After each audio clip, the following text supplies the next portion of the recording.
Now, before we can try and figure out how to end poverty, we want to figure out why poverty exists. Has poverty always existed? Why are some countries in poverty and not others?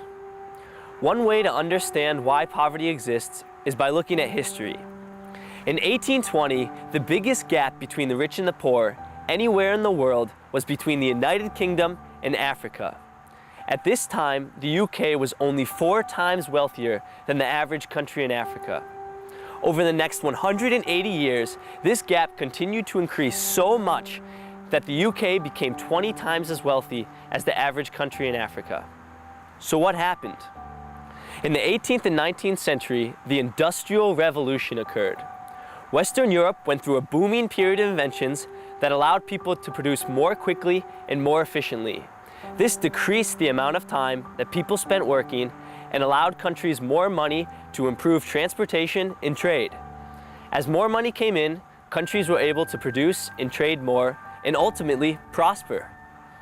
With these technological discoveries and dramatic increases in efficiency, the UK began to grow rapidly and soon had surpassed all other countries in the world. Countries in Africa didn't go through the Industrial Revolution.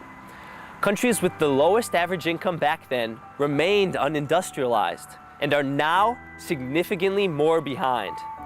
One reason for this is the poverty cycle, a trap in which people become stuck in poverty because they do not have the financial resources to get themselves out.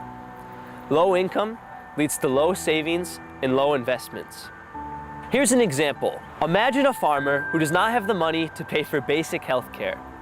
He falls sick and is then unable to work due to illness and fatigue and the inability to get treatment. Without savings or an income, he continues to lose money and his children have to work instead of going to school.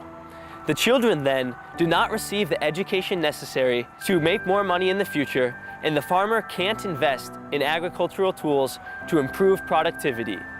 This is the poverty cycle.